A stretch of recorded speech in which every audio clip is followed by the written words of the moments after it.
అప్పుడు మానవుల యొక్క జన్మ కర్మ పాపము నుంచి విడిపించబడడం జరిగింది.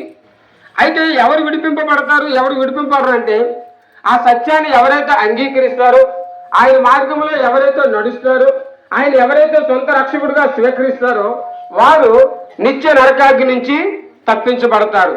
అలా కాదు, మాకు సంబంధం లేదు, మాది కాదు అనుకున్న వాళ్ళు నరకాగ్నిలోనికి ఎత్తివేయబడతారు. ఆ సంగతిని గుర్తెరిగి నిన్ను వలె నీ పొరుగువారిని ప్రేమించి అన్న మాటను పట్టుకుని ఈరోజు దోసరి గ్రామం నుంచి ఇక్కడ పరిచయం చేస్తున్నటువంటి స్థానిక దైవజనులు పాల్ కుమార్ గారు తన తండ్రి గారు విడిచిపెట్టినటువంటి పరిచయం కొనసాగిస్తూ ఇంతమంది సేవకుల్ని, కుటుంబస్తుల్ని, సంఘస్థుల్ని తీసుకొచ్చి మన గ్రామం కొరకు ప్రార్థన చేయడానికి, మన గ్రామం కొరకు దేవుని మాటలు చెప్పడానికి ఈ విధంగా ప్రయాసపడ్డారు. కనుక సృష్టికర్త అయినటువంటి దేవుడు ఈ లోకానికి కుమారుడిగా వచ్చాడు. ఆయన అందరి కొరకు చనిపోయాడు, తిరిగి లేచాడు. ఇక ఆయన ఏంది ఎవరైతే విశ్వాసం ఉంచుతామో వారు పున్నామ నరకం నుండి తప్పించుకోబడతారు.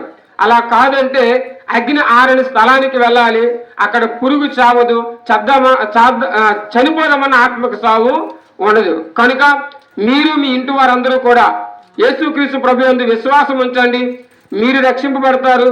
మీరు బ్రతుకున్నంత కాలం కూడా కృపాక్షేమాలతో నింపబడతారు. ఇంకా అనేకమైన విషయాలు కావాలంటే ఇక్కడే పరిచయం జరుగుతూ ఉంది.